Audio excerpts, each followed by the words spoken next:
Hey Supernatural family, this is Emily from Supernatural on the Rocks. If you haven't heard about Anchor, it's the easiest way to make a podcast. Let me explain. Number one, it's free. There's creation tools that allow you to record and edit your podcast right from your phone or computer. Anchor will distribute your podcast for you, so it can be heard on Spotify, Apple Podcasts, and many more. You can also make money from your podcast with no minimum listenership. Anchor is everything you need to make a podcast all in one place. So download the free Anchor app or go to anchor.fm to get started.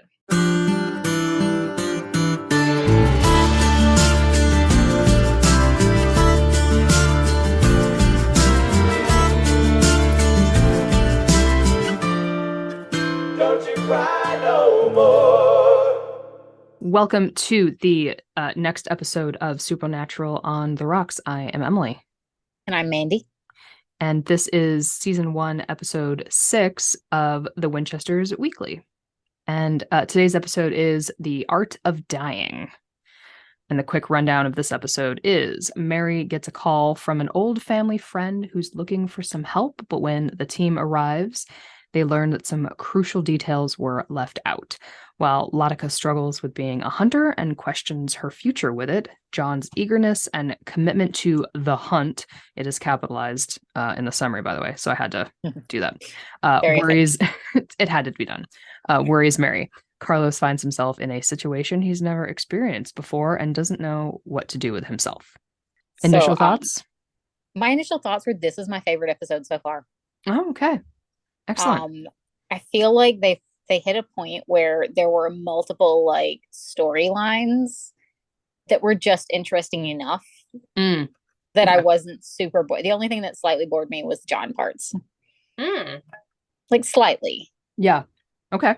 Interesting. Yes. I also spent the first like 4 minutes of the episode trying to figure out if the lady in the cold open was also from Midnight Mass, which she was not. But it made me really wish like we could get this is just where my mind went. This is like a tangent, but can you imagine if like Supernatural or a sequel or prequel were done by Mike Flanagan? That would be insane. I would love that. Awesome. I would love that so much. A Mike Flanagan Supernatural crossover would be incredible. Yes. I also think like Jensen Ackles directed by Mike Flanagan would be incredible. Yeah, I could see that. I think he could coax some depth out of Jensen. That would be cool. Especially if Jensen was the bad guy. Oh, that would be fantastic. Yeah, if you put, not to be that person, but if you put Misha in like the sad priest role. Yes. And then made Jensen the bad guy. Yeah. That would be great. Okay, someone call Mike Flanagan. Yeah, someone get him on the line.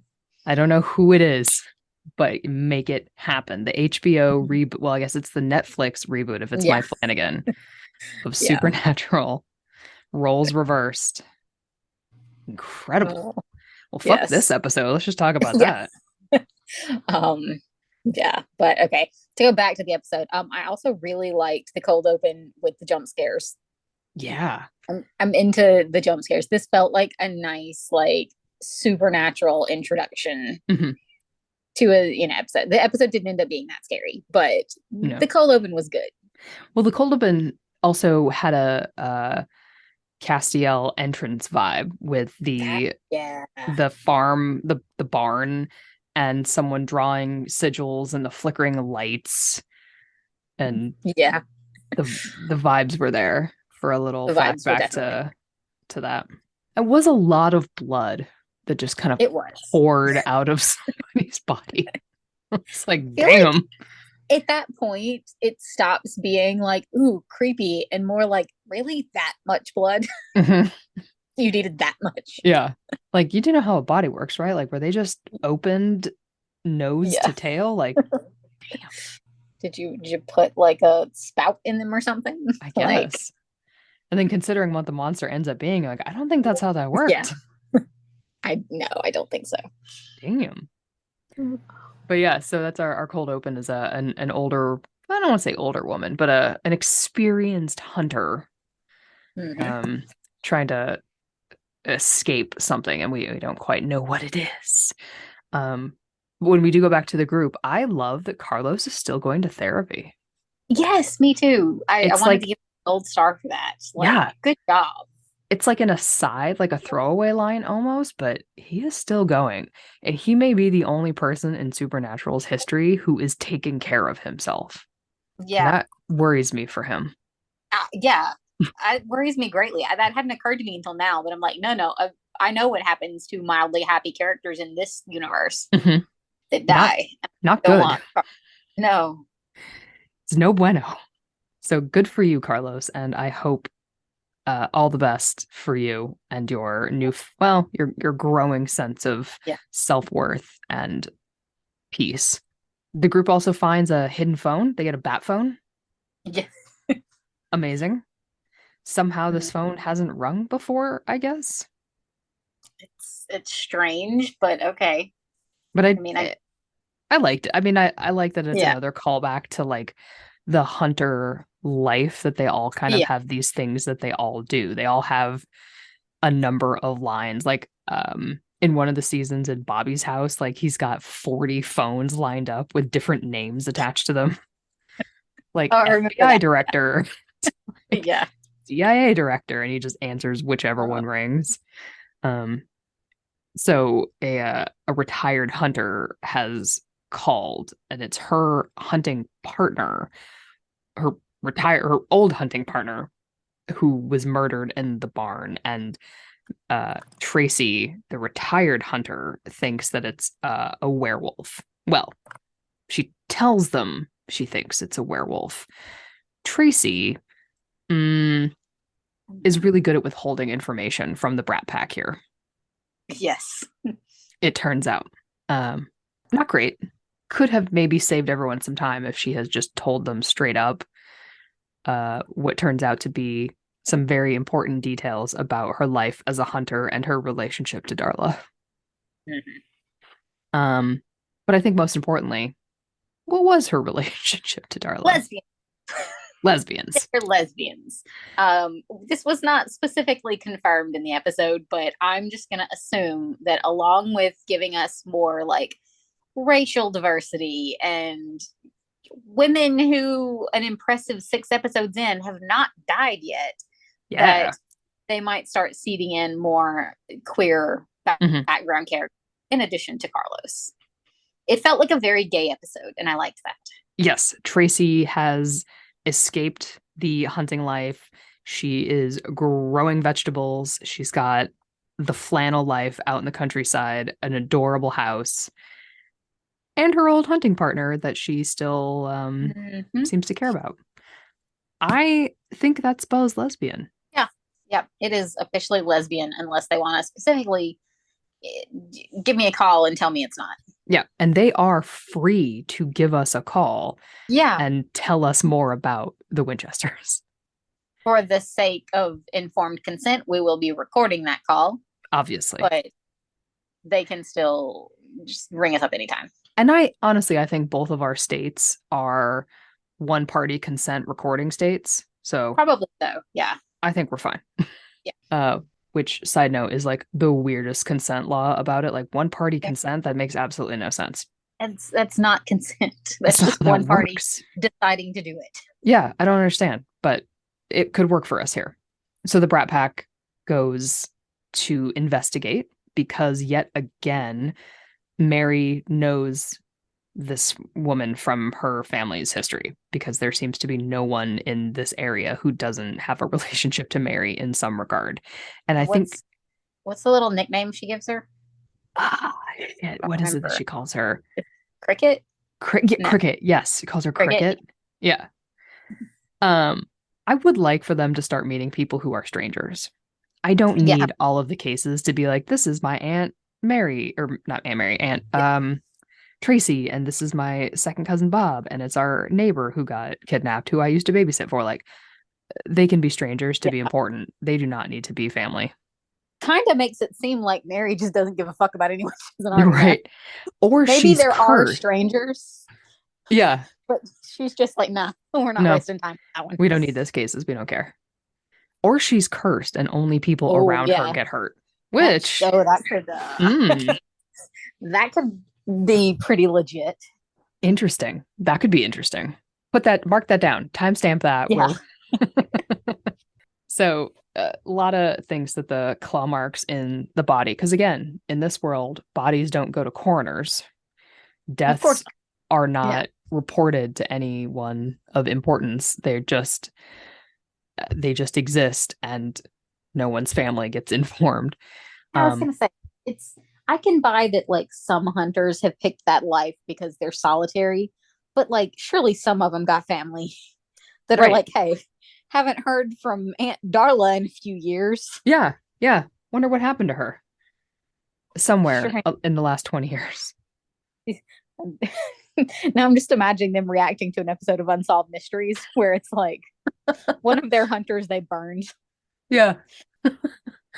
They're following the case like so and so went missing in the woods, and we're following okay, she was seen on a CCTV at this time and then went into the river, and then her tracks were lost, and then something was found 40 miles downriver, and then there was a pile of ash found. Like, oh shit, that's Aunt Darla. Yeah. Fuck, we should tell them. The family would love any information that anyone might have about this unsolved case from 40 years ago. Like, oh no.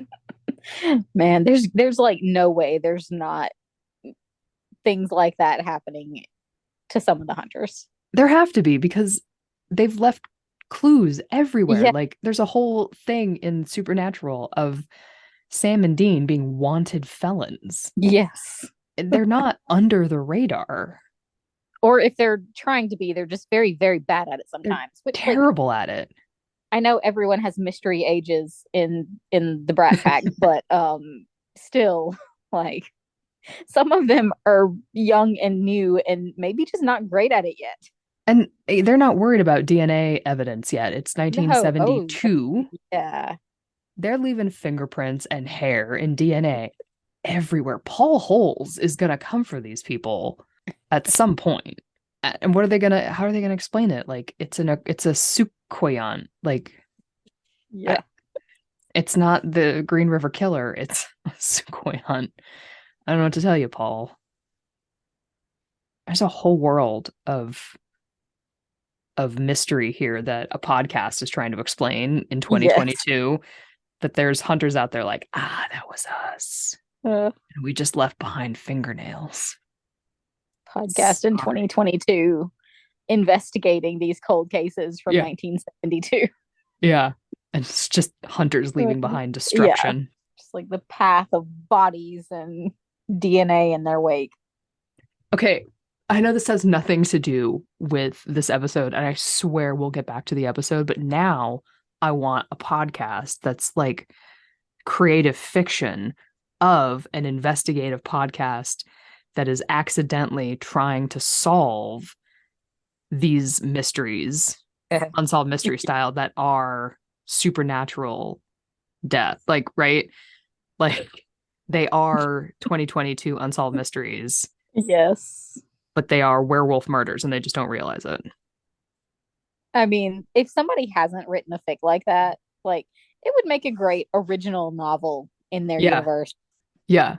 It's just some murderino in 2022 doing a podcast where they're unbeknownst to them trying to solve cold cases that happen to be the Winchesters leaving behind DNA evidence of a vampire. Someone get on that. I mean, you'll have to pay us creative rights, but like you write it. Yeah. Well, we'll do it. We'll do a fair split. Yeah, it'll be fine. Misha, if you could get on the voice work, that would be great. Yes. I know you're not busy at all. The episode. Oh yeah. Speaking of werewolves. Yes. When they're looking at the body, Lata thinks that the claw marks are consistent with a werewolf attack. But then Carlos finds a claw in the rafters and is like, no, doesn't sound werewolves right. Hang out in the rafters. Probably not. And that's when John, who seems to actually have like a brain for this, which is great because he's going to have to be the soul hunter eventually. Because we don't know where Lata and Carlos and Ada end up by the time Sam and Dean are born. which makes me sad when you think about it. So John thinks it's another one of those like unicorn monsters that are getting drawn into the area by the Akrita, and he wants to come up with a plan to just straight up lure the Akrita to him because he's a man. Yeah. And that's how you solve your problems is like you just bring it to them. Not great. So in this episode, we also get our first hunter's funeral. Yeah. Familiar sight from Familiar sight. Supernatural, but we do spend a little bit of time on it in an episode that's like only 42 minutes long. So I wonder if that was one of those like, oh, we might have a new audience that needs to know type of things. Thing. That's true. That's a good point. I have a hard time imagining anyone who didn't watch Supernatural being invested in this, but I know. Well, good for them if they are. Yeah. So another one of our threaded storylines here is Lata and Carlos. And Lata is worried about being a liability as a hunter because she is our research friend and like a pacifist, which I don't know that we knew that about her. Did we? I mean, we saw her meditating, but did we know that she was like a straight up pacifist? I feel like she mentioned like an offhand comment in one of the earlier episodes. Okay. But I don't think a big deal was made of it. Okay. So she's concerned that she is just not able to participate in the same way that everyone else is. And I think that's a legitimate concern because you do not want to be just a body in the middle of a fight who is in the way. But she does help with all of the research, and that is 100% a helpful skill set and should always be appreciated. Because nerds rule, if that wasn't obvious before. Yes. So, they are sidelined into the research portion of this episode again, and they go visit a taxidermist who is also a monster hunter, who is super cute except for his sideburns. Yeah. And I don't know if you've never listened to our other episodes of Supernatural on the Rocks. I hate sideburns with a fiery passion. Yep. We've expressed some opinions on those. Mm-hmm. Yeah, the Sam Winchester sideburns have made an appearance in the Winchesters, and I hate it. Mm-hmm. But Anton here is adorable, super smart, and Carlos is 190% into it. He very much is. We get to see a different Carlos being, a little flustered, a little, unsure of himself. Yeah. Were you surprised by his like utter lack of flirting capabilities? I was like, he had no game. No game. Negative game. For someone very like self-assured in every other aspect, it was cute. Yeah. It was like, oh yeah, this dude really does spend most of his time just being a hunter and living in his van. Yeah. And it kind of ties in to, he's in therapy. He's not 100%. I mean, none of us are 100% mentally stable, but he's got things that he's working through. And if suddenly you're confronted with someone that you're into, Also considering the era and sexuality in general. Yes. I can imagine like he wouldn't just casually stroll into a gay bar. Right. It is one thing to be like flamboyant and comfortable with your close-knit friend group. Mm-hmm. And another thing to be confronted with a stranger who you're into and have that social circle suddenly widen where the danger factor ramps up. Like you don't necessarily know what someone's reaction is going to be. Mm-hmm. Yep. But, luckily Anton is also totally into it. So I'm hoping that we'll get to see more of them together because they're adorable. They really are. And I think that episode, I mean, obviously I'm easy to win over with gay stuff, but the lesbians combined with Carlos, getting a date with a cute guy, it made the B plots very interesting. I mean, I guess the lesbians weren't B plot, but still. And I liked the sibling relationship between Lata and Carlos because they were kind of bickery, they were not always getting along, but like she had his back with the date thing. Mhm. Yep. Getting a date via handwritten note too. Yeah, So very cute. cute. My So first book. thought, and this is how not immersed in the era I am. My first thought was, why didn't he just text? And then I was like, oh wait. Oh, right. Like, why didn't they just Wikipedia what kind of monster this is? Yeah, exactly. What are they doing? Google that shit. Just Google it. Well, I mean, I love that Anton is a useful side character because he helps Yeah, them identify that it is a Sukuyant, right? I Sukuyant, cannot even pronounce that. I'm not even gonna try. who is a rare vampire witch from the Caribbean. Hmm. Words that I'm sure go together, but did sound like a joke a little bit. It's a vampire witch. Tracy, again, who has been withholding information, suddenly mentions that she has hunted Sukuyant before. Yeah, useful information. Surprise. And not only that, that she thinks it's the creature that her previous hunting team went after in Barbados, trapped in a cave, and is now coming back for revenge. Yeah, this is the point where I was like, okay, she really is feeding them strictly need to know information, Mhm. updating it as they need to know. It's like They're telling nothing. Right. yeah, every commercial break, it was like, oh yeah, no, I know what this is. Oh Yeah. yeah, no, I hunted that before. Oh yeah, it's my friend. Like, what Yeah. the fuck is going on? You could have saved them a little bit of time, but Could have I guess, saved, yeah. Um, because not only is it a Sukuyant, it it is a dead Sukuyant who is possessed by a vengeful spirit. Because in the cave in that the cave in killed one of the members of her team, named Mac, I think. And then yeah, another bit of information she felt the need to share after that is that it yeah. wasn't an accident. They did it on purpose. And I was like, okay, how deep does this go? Like, That's like, how, oops, it's our friend. Oops, he might be really mad at us. yeah. Oops, it's our friend. Oops, we did it on purpose. Oops, he had Yeah. turned dark because of magic. Like, oh my God, it's Willow. Like, we just Yes. keep, oh, the black magic caught up with him and he got buried alive with the Sukoya. And now it's like, oh, Jesus Christ.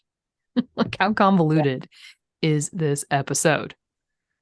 Um, yeah, I'm not sure if I would have preferred this information just to be front loaded. And she was like, listen, Mary, Mhm. I'm pretty sure my dead friend is trying to kill us. And this is why you shouldn't turn on your friends. Yeah. Like, Don't murder your friends, general rule of thumb. yeah, general rule is like, instead of, if your friend is having a hard time, instead of turning on them, maybe you should help them. Yes. And that comes back around in like 30 seconds because John gets attacked by the creature and gets possessed by the vengeful spirit of Tracy's murdered partner, Yeah. Mac. Mac. Um, this is actually when I kind of liked John because the actor seemed like Oh, he was yeah. having such a fun time playing a different version of Yeah. himself. I was like, mostly I was bored with John, but these were the moments when I was like, oh, that's kind of fun, actually. So I think he is now the first actor in the Winchesters to get to play a different version of himself, right? Hopefully they all get that chance. That's, you know, 'Cause that's something that's the what show happened in is quite. Supernatural. Yeah. But I mean, I he's so tall and they shot him at an upward angle that he really had like a nice looming presence suddenly. Had like a little bit of a horror vibe when he turned around and was possessed. Like, all Yeah. right, kind of went back to that opening sequence of a little more Yeah. horror. It's like, all right, I like this. Uh, but yeah, it seemed like he was having a good time being dark John. Um, so of course he's gonna kick everyone's ass, and Mary chooses to jump in and take the beating, um, to help save his life because Tracy is gonna shoot first, ask questions later, which will kill Jean, and I might Yep. be a problem for the show if that happens. But luckily, we get like sort of the storyline tie-in moment with Lata being a pacifist, and Mhm. Which I liked. Like it's always nice when they actually bring together the A, B, and C yeah, storylines to serve a purpose. And I like when the tertiary and secondary characters actually get to do something that affects the outcome. yeah, I like that too. And I feel like they haven't given Carlos and Lata a lot of opportunities to do that in the series so Hmm. far. Like Lotto So was actually the one to talk John down. Like, yeah, excellent. And we got more of her backstory with her father um having lived through a war, I think. Was that right? Yeah. He had to yeah, live through a war and all this like violence isn't the answer and living in anger won't bring you peace, which I don't know if that's true because I'm angry half the time, but like uh, whatever. maybe not peace, but sometimes satisfaction. Yes, pettiness is a Yeah, delightful emotion sometimes, but maybe we need Lada to come and yeah, meditate that's with us once in a while. we need some meditation lessons. Just a little bit. Yeah, It's a smidge. So, we get uh, John kind of admitting that he is still dealing with his fight with Mars Neto, the big bad from the episode where they were in hmm, the Veterans Hospital, yeah, the easily defeated god. yes. And he doesn't want to end up like Mac, where he is succumbing to the darkness. Which like foreshadowing, but okay. Yes, but again, right? We talked about this in a couple of the episodes where he has to, like, that is his Yeah, I end mean game. it will be nice to see him try, like, to see the struggle before he hits that end game. Mhm, Like, and, in an alternate universe where Mary doesn't die, maybe his meditation with Lada really made a difference. mhm. But Yeah, unfortunately, we know it doesn't. no. Which it's interesting because he does all this and still ends up like Papa John in the Yeah, first season of Supernatural. Like, yeah, imagine if he hadn't had Lada. that's true. I hope nothing terrible happens to them. I know. I'm so afraid. And like I have not looked at any spoilers. Obviously, it's only like the first season. I don't think anything would happen anyway, but I'm still completely unspoiled. But I just like have a sense of foreboding that they could at some point pull like a Torchwood. Which did you watch Torchwood? I didn't. No. Oh, well, I was about to spoil some shit from Torchwood. I mean, spoiler alert to everyone watching. Spoil it for Torchwood. So Torchwood at the end of the second season kills two of the five cast members, Oh, damn. and the third season is actually like a six-part miniseries where they Hmm. kill the main love interest, Yanto. Halfway through that, Oh, I just remember would have been Tumblr, yeah. like Live Journal. I So like, remember, yeah. and the specifically the comparison is like the ones they kill at the end of the first season are Owen, the bisexual like dude who just wants to like hump everything, and Mm.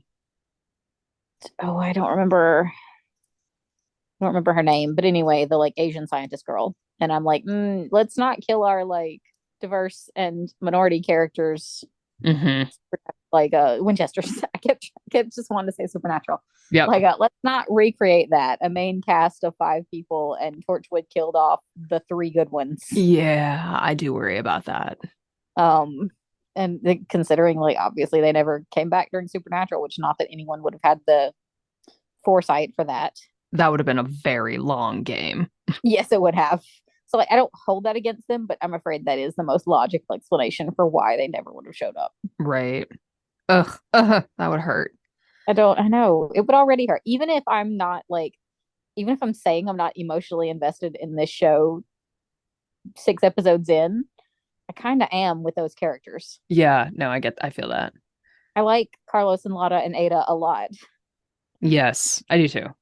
And Like, especially if it runs like a full season or two, Yeah. I won't want to see them Hmm. gone. Like Especially, it was gutting on Torchwood. yeah. Like I was upset after they killed the first two. And then when they came back for like the third season, I was like, at least we have Jack and Yanto's relationship. No. And then they were like, boom, no, Yeah. you get nothing. I mean, this show was really like, we're gonna we're gonna pull the most anti Doctor Who we can. Here are all of these like gay diverse characters, and also everyone dies. That's so cruel. Yeah. That's terrible. Oh The man. straight white woman was the only one that lived. I mean, technically, Jack Harkness's character like dies many times. He just Mm. comes back. Terrible. Yeah, Truly terrible. Okay, such a so good show. but the Winchesters don't do that. Don't do that. That is not a tutorial. That is the opposite of what we do. So if you heard that, don't do that. Damn. Ice cold. Yeah. I guess the other piece here is Mary reiterating to her, what we should call her, Aunt Tracy, about like getting out of the hunting life. Um, which I don't know if it's going to get repetitive, but it is just like, okay, we know, but you are going to be a hunter until, Yeah. I guess they get out of it? Because what we don't know is she hunting when she has kids? I feel like they could do a thing where she wants out of it. I mean, assuming that this show ran for like 5 or 6 seasons, it would be Mhm. a good arc to have her like give up on the idea of getting out of it, resign herself to just being a hunter for a few years, and then like towards the end, kind of pull a ding and be like, no, wait, actually, I really do think I want out. Mm-hmm. Right.